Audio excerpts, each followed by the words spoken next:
Kanan's Christmas. It was Christmas on the island of Sodor, and it was Sodor's favourite time of the year. But there was still a lot of hard work that had to be done for it before it was all over, until one day, Kanan and the other engines were all in the sheds. They were having their fun. Kanan was beginning to enjoy his Christmas fun at the sheds with the engines. He was still friends with them. However, he was getting to know them very well. These sheds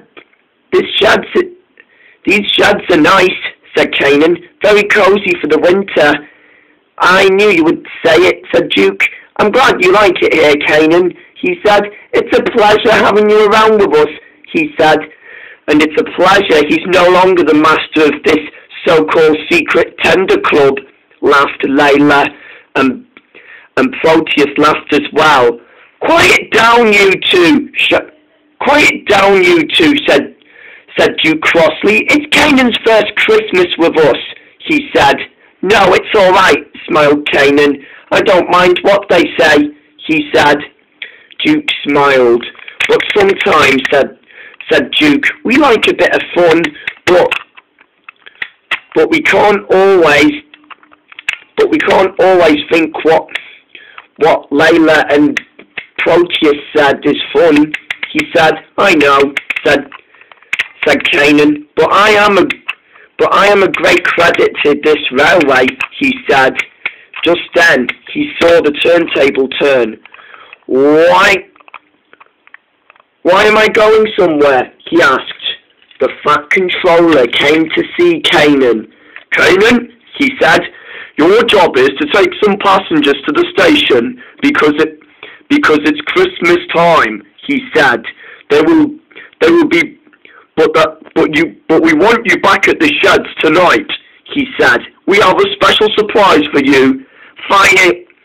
Oh really? Smiled Kanan. The surprise is, he said, that I'll be back in the sheds for Christmas. But what is it? He asked. Wait and see after you've finished, said the Fat Controller. He walked away, and Kanan puffed out of his shed to get his passengers.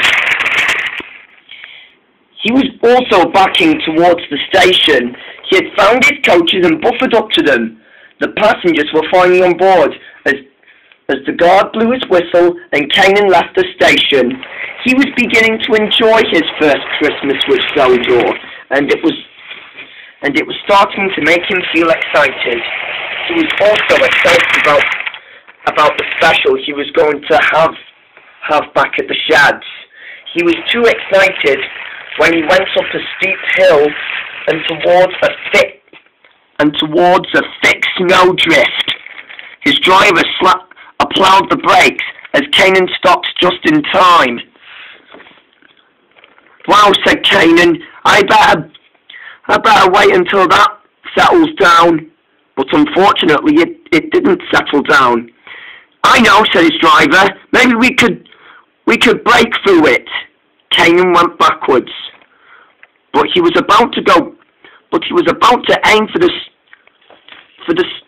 snow block when a big blanket of snow buried Kanan into the snow.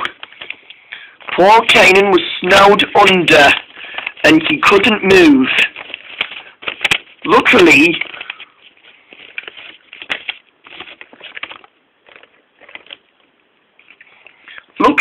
the coaches were safe, but Kanan was inside the snow, feeling cold. Back at the sheds, the engines were waiting patiently for Kanan, but poor Kanan didn't turn up. The engines all felt sad for Kanan, and they were all feeling bad for themselves. At last the Fat Controller went to see them. All right, he said. I have an emergency for all of you, he said. Kanan and his passengers are stuck in the snow, and I want you all to rescue Kanan and his passengers. The engines heard what the Fat Controller said, They all got out of the sheds and worked together. As time went by, they were all out of the sheds and ready to go.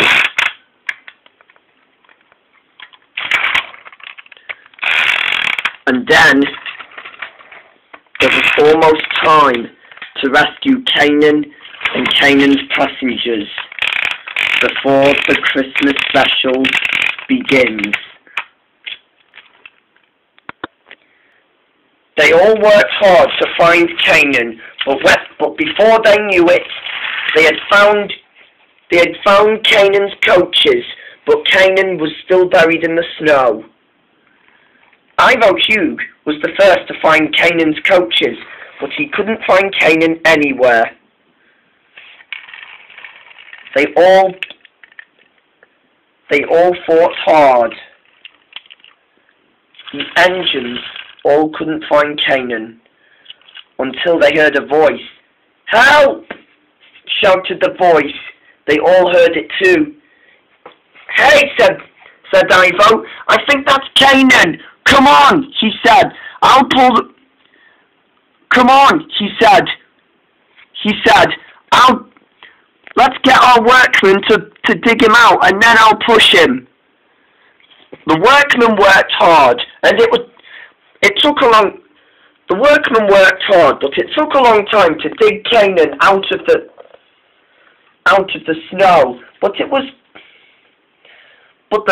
snow itself was becoming very big. And with all the other and with Ivo's might, he pulled Kanon out of the snow.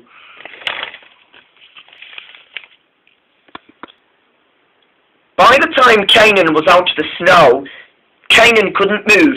He had still run out of coal, but not for long. His driver dug some coal into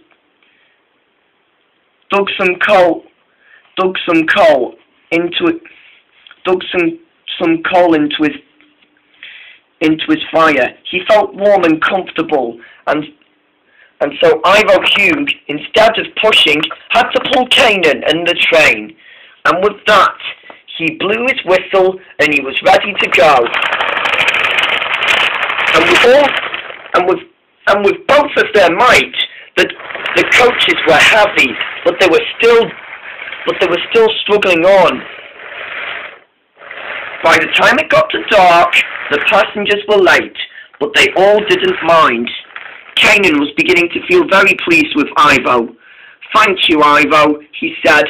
"What would I have done without you?" "Don't mention it," said Ivo. "The others and I went to rescue you, so when they left, I had to pull you." "Thanks," said Kanon. "The special," he said. "Oh yeah," said Ivo. "Let's go. We don't want you to feel disappointed." And the two engines puffed away. But in the pitch black, Ivo had his lamp on, but Kanon couldn't see a thing because Ivo was pulling him. When Ivo's driver turned off Ivo Hugh's lamp off, Kanon was confused about the surprise. At last Ivo was ready. "Now! Now!" he whispered, and before Kanon knew it, the sheds were flooded with lights, and with them was a Christmas tree.